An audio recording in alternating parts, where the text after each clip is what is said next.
In ancient times, the best way to guard your wealth was to hide it where no one could find it. Now, get ready for the electrifying story of a treasure so cleverly lost it's baffled the world for centuries. Dare to dive into this unsolved mystery. $1 billion hidden under Vatican. That's the question echoing through Rome's ancient streets, where whispers of the Knights Templar's lost fortune spark endless intrigue. In 1307, this warrior monk order faced a brutal takedown. King Philip IV of France, drowning in debt, branded them heretics. French guards stormed their strongholds on Friday the 13th, yet their treasure, gold, relics, perhaps the Holy Grail, disappeared. Some say it's buried in secret vaults beneath St. Peter's Basilica. Others swear the Templars sailed it to America's shores. Let's chase the facts behind this 700-year-old enigma. Founded in 1119, the Knights Templar protected pilgrims in the Holy Land after the First Crusade.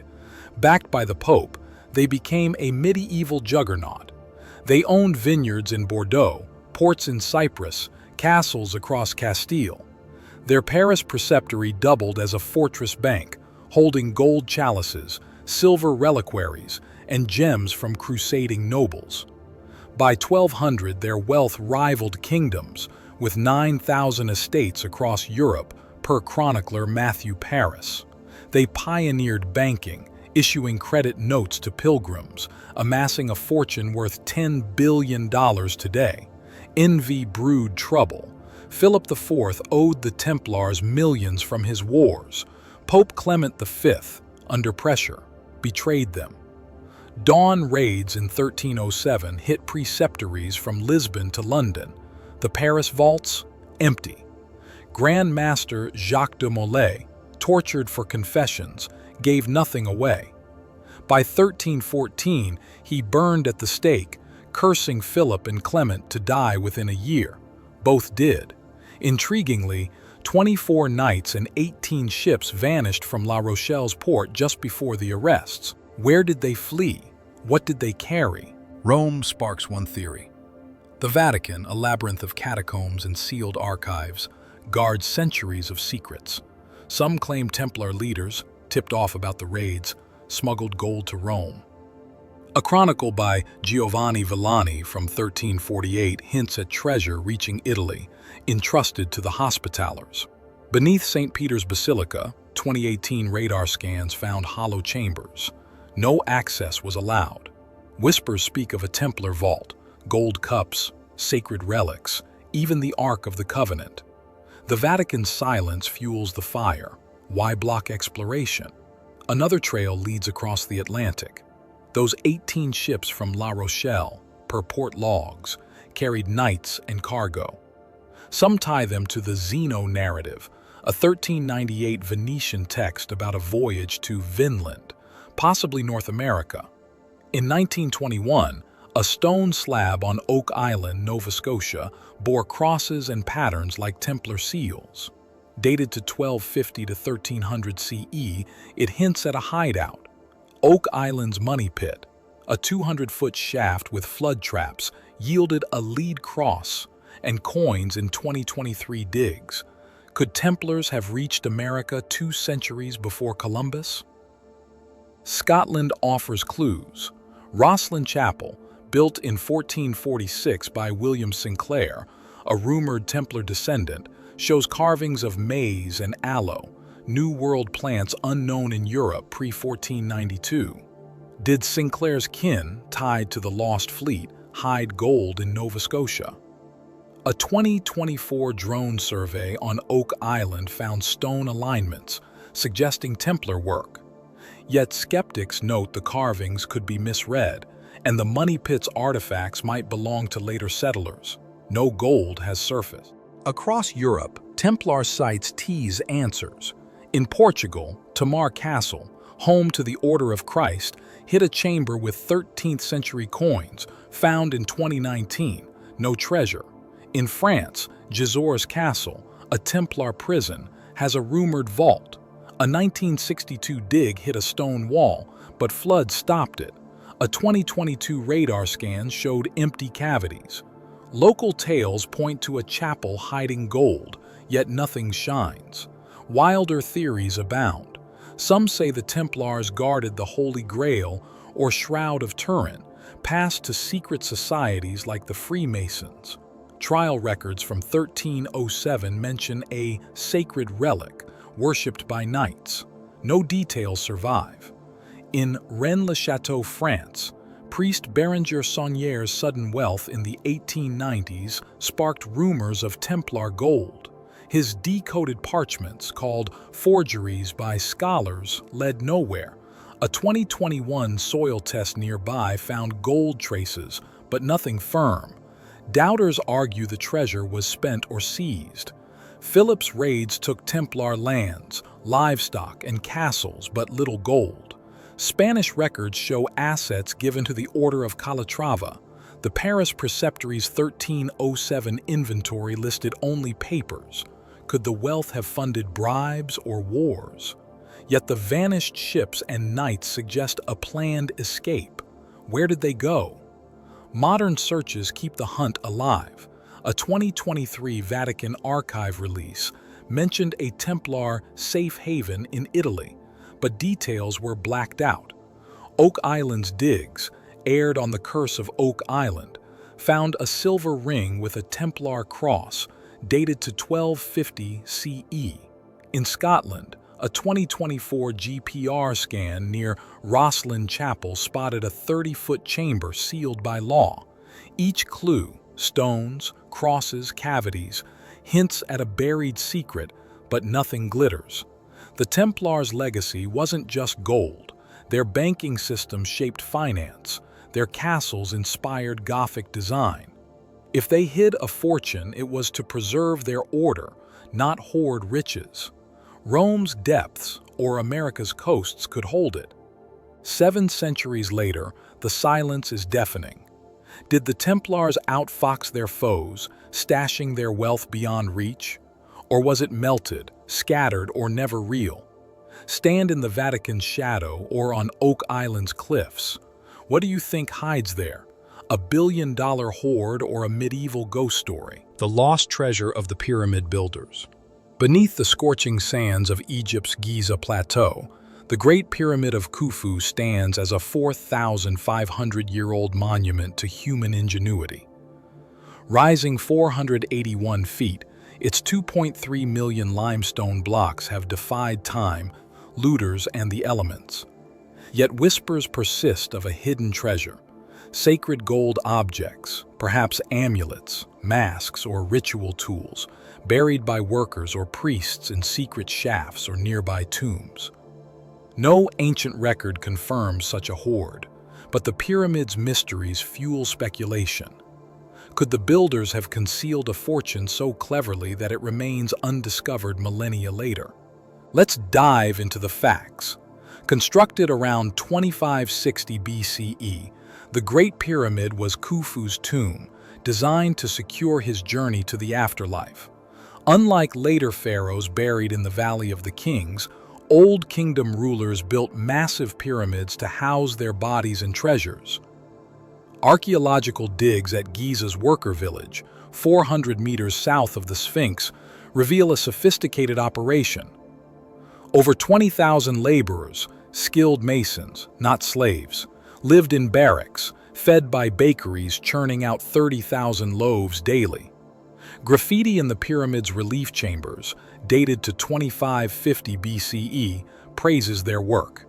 Yet these inscriptions mention no gold, only devotion to Khufu.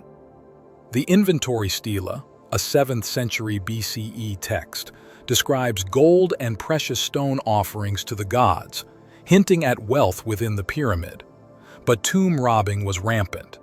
By 2100 BCE, during the First Intermediate Period, court records note workers and officials looting Old Kingdom tombs. Khufu's sarcophagus, found in the king's chamber, was empty, no mummy, no gold. Did priests relocate the treasures to evade thieves? Some believe they hid them in uncharted shafts, sealed forever. The pyramid's design fuels this theory.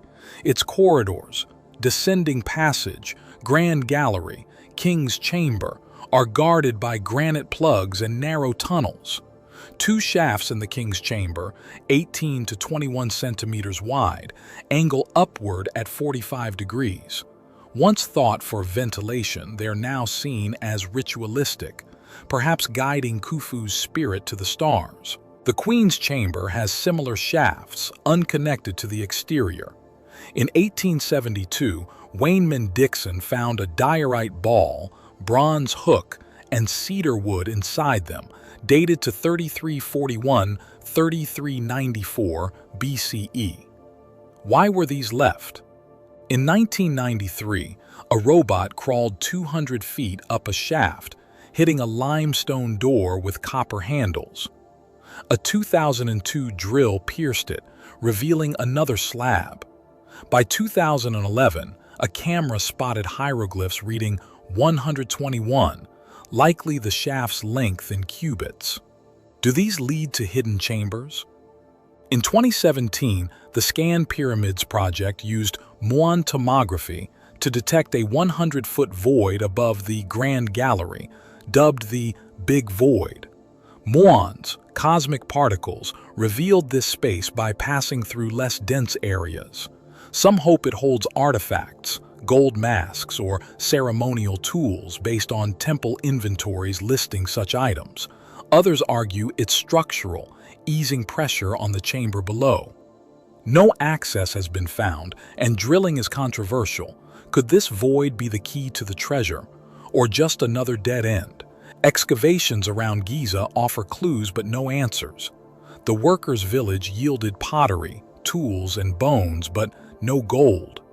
A 2020 dig uncovered a priest's tomb with empty alabaster jars, suggesting ritual use. The nearby Sphinx, showing erosion predating Khufu, hints at older structures. Herodotus, writing in 440 BCE, claimed priests guarded relics in subterranean vaults. Modern scans find no such vaults, but a 2022 soil test near the causeway detected metallic traces, possibly gold. Inconclusive yet intriguing. Fringe theories push the mystery further. Some claim the pyramid sits atop a network of tunnels, hiding a golden chamber for Osiris, god of the afterlife. In 2025, Italian researchers reported a vast underground city beneath the Khafre Pyramid, with 2,100-foot shafts, staircases, and water systems detected via radar. They even suggested the mythical Hall of Records lies within, holding ancient knowledge or treasures. Dr. Zahi Hawass dismissed this, noting radar's limited depth and lack of peer-reviewed data.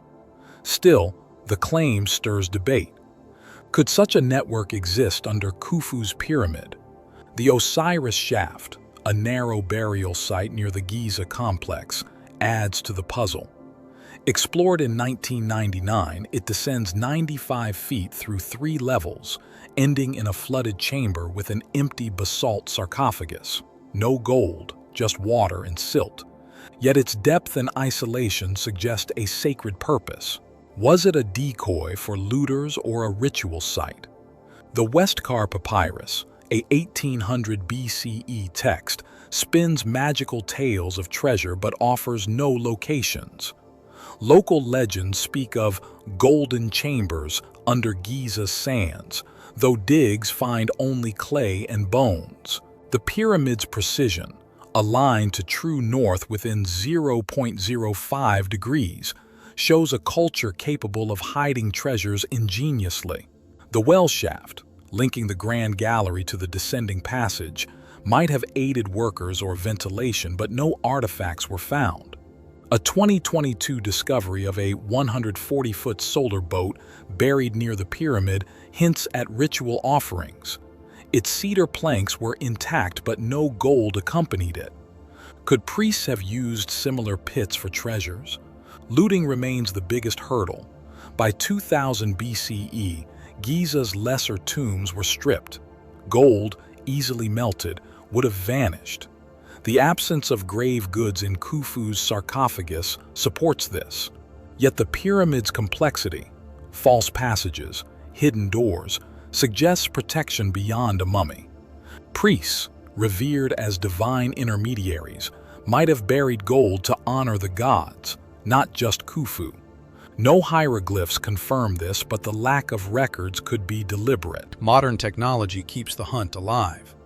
Ground-penetrating radar in 2023 mapped anomalies under the pyramid's base, possibly natural cavities. Some claim these hold gold statues, citing temple lists of ritual blades and amulets.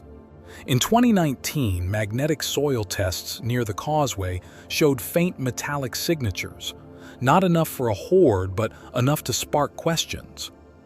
3D laser scans map every known chamber, yet nothing shines back. The big void remains untouched, its secrets locked behind stone. The Great Pyramid's allure lies in its defiance. Every clue, shafts, voids, artifacts, hints at something more, yet delivers nothing concrete. If workers or priests hid sacred gold, they outsmarted looters and archaeologists alike. The culture that built this wonder, moving 2.5-ton blocks with precision, could have crafted a hiding place no one could find. But why go unrecorded? Was it to protect the treasure from Rome, Persia, or even rival priests? Or is the idea of a hoard just a mirage, born of Egypt's mystique? Consider the context. The Old Kingdom poured immense wealth into its pyramids. Gold, valued for its divine sheen, adorned temples and tombs. The nearby pyramid of Menkaure held a basalt sarcophagus, lost at sea in 1838, but no treasures. Khufu's mother, Queen Hetepheres, had a tomb nearby with silver bracelets and alabaster jars, empty. If the Great Pyramid held gold, it likely followed her fate, looted long ago.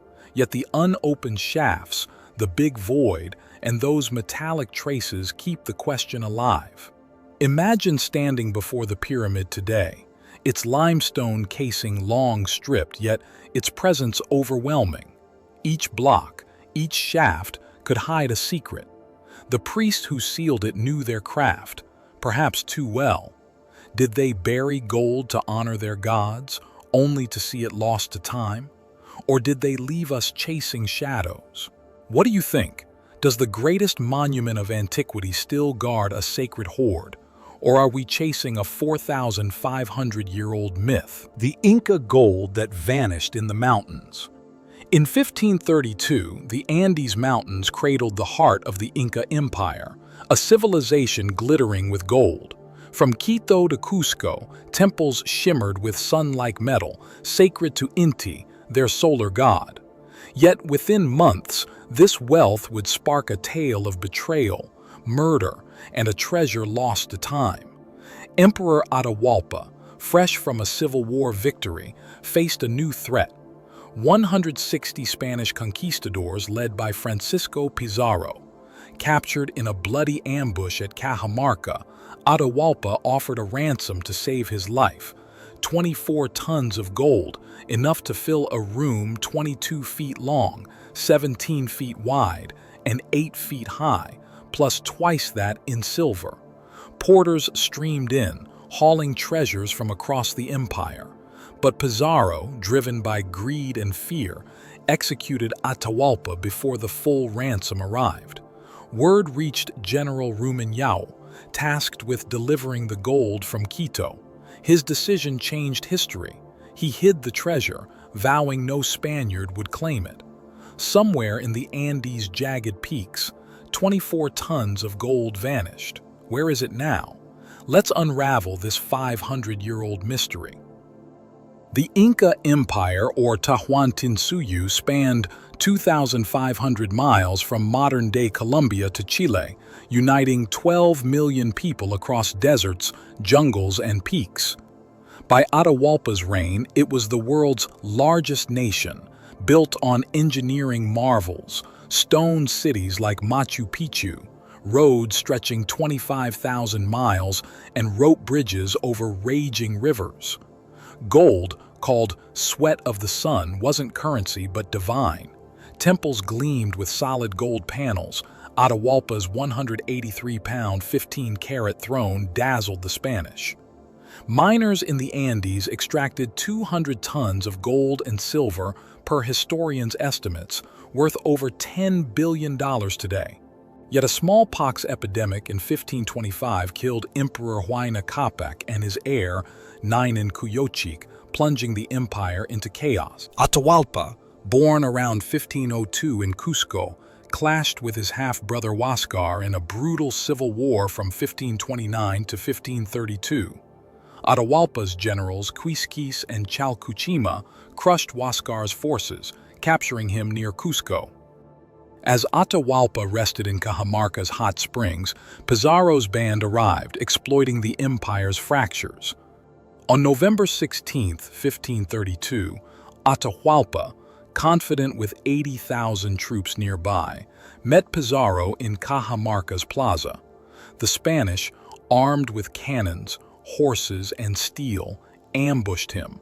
Friar Vicente de Valverde thrust a breviary at Atahualpa, demanding he accept Christianity. Atahualpa, puzzled, tossed it down. Cannons roared, horses charged, and thousands of unarmed Incas fell. Pizarro seized Atahualpa, sparing him as a hostage. In captivity, Atahualpa offered his ransom, promising to fill the ransom room, 6.7 by 5.2 meters, up to 2.4 meters high, with gold, and 2 rooms with silver within 2 months. Chronicler Pedro Cieza de Leon recorded the deal, notarized by the Spanish. Porters arrived daily, carrying gold vases, life-sized statues, and temple ornaments from Pachacamac, Cusco, and Quito. Pizarro sent riders to verify more was coming, finding Cusco's Coricancha temple plated with 700 gold sheets. Atahualpa's throne and 12 gold sentries, each life-size, joined the pile. Greedy Spaniards smashed artifacts to pack the room tighter. By July 1533, the hall weighed 13,000 pounds of gold and 26,000 pounds of silver, worth $500 million today. Yet rumors of Inca armies, led by Rumiñahui, unnerved the Spanish. Atahualpa, fearing Huáscar's release, ordered his brother's execution. Pizarro, spooked by false reports of 200,000 troops, staged a mock trial, charging Atahualpa with treason, idolatry, and Huáscar's murder. On August 29, 1533, Atahualpa faced death by burning, a fate he feared would destroy his soul. Valverde offered garroting if he converted. Baptized as Francisco Atahualpa, he was strangled, his body burned. His last words, per chroniclers, cursed Pizarro. "What have I done to deserve this?" Rumiñahui, moving south from Quito with 60,000 men and 12,000 guards, carried the final ransom, estimated at 750 tons of gold, per some accounts. A Chasqui messenger brought news of Atahualpa's death near the Langanadas Mountains, a treacherous range between the Andes and Amazon. Rumiñahui, loyal to his semi-divine emperor, vowed to deny the Spanish. Legend claims he hid the gold in a cave, lake, or jungle, guarded by traps or loyal Incas. Some say he tossed it into a lagoon, hand-dug by the Incas. Others believe it lies in Paititi, a mythical city beyond the Andes. No map survives. The secret died with Rumiñahui, killed by the Spanish in 1535.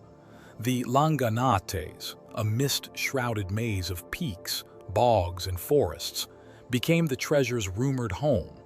Spanish chronicler Juan de Velázquez wrote of a native guide claiming a lake made by hand held the gold. In 1541, José Valverde, married to an Inca noble, reportedly found a cave with gold statues and a fountain, guided by his father-in-law. Valverde's wealth grew, but his map, the Derrotero de Valverde, led others nowhere. Earthquakes, common in the Andes, may have sealed the site. In 1886, Canadian Barth Blake claimed to find thousands of gold pieces, life-sized figures, and silver flowers in the Langanates, per his letters. He died mysteriously and his map vanished. Modern hunts keep the legend alive. In 2024, photographer Jorge Juan and Halser's team found an Inca road in the Langanates, leading to a lagoon, per Greek reporter. Radar scans hinted at metallic objects, but dense jungle and storms halted the dig. Earlier, botanist Richard Spruce documented local tales in the 1850s, finding no gold. Treasure hunters using drones and ground-penetrating radar face 4,000-meter peaks, sudden floods, and jaguars. Some claim Inca descendants guard the site, passing secrets through generations. Others suggest the gold lies in Lake Titicaca or Amazon caves, but no artifacts have surfaced. Skeptics argue the treasure never existed. Spanish records from 1534 show Pizarro's royal fifth tax, 20% of the ransom, yielded 1,326,539 pesos de oro, worth $15.5 million in 1847. Much was melted into ingots, shipped to Spain or lost in galleon wrecks. The Potosi silver mine, opened in 1545, dwarfed Atahualpa's haul, producing 41,000 tons of silver. Could Rumiñahui's 750-ton estimate be exaggerated? Chroniclers like Agustín de Zárate noted the Incas' knack for hiding wealth, but no Spanish account confirms a missing convoy. Looting of Cusco in 1533 yielded gold centuries and a 65-pound gold statue, all melted down. Surviving artifacts, like a gold mask of Inti at Quito's National Museum, are rare, yet clues persist. In 2019, soil tests near Quito's Imbabura volcano showed gold particles, possibly from eroded caches. A 2023 drone survey of the Langanates found stone alignments, hinting at Inca structures, but excavations stalled. The Derrotero describes landmarks, Cerro Guapa, Sangurima trees, a morass, matching the Langanates' terrain. Local Shuar tribes speak of a golden lake, though dives in 2021 found only silt. The Incas' quipu, knotted cords for record-keeping, might hold clues, but none survive from Atahualpa's era. Could a lost quipu reveal the site? The treasure's value today staggers. 24 tons of gold, at $2,000 per ounce, exceeds $1.5 billion, ignoring cultural worth. If Rumiñahui hid 750 tons, as some claim, it could top $50 billion, rivaling history's greatest finds. Beyond wealth, the hoard symbolizes Inca resilience against colonial theft. Pizarro's betrayal crushed Tahuantinsuyu, but Rumiñahui's act preserved a legacy. Ethical debates swirl. Should the gold, if found, stay in Ecuador or go to museums? Indigenous groups demand it remain untouched, sacred to their ancestors. Picture the Langanates at dawn, mist curling over peaks where condors soar. Somewhere, perhaps, lies a cave glittering with gold. Vases, centuries, Atahualpa's throne. Did Rumiñahui outwit the Spanish, sealing it beyond reach, or did quakes in time erase it? The Andes guard their secrets as they did the Inca's empire. What do you think? Does Atahualpa's gold still shine in the mountains, or is it a 500-year-old legend we'll never solve?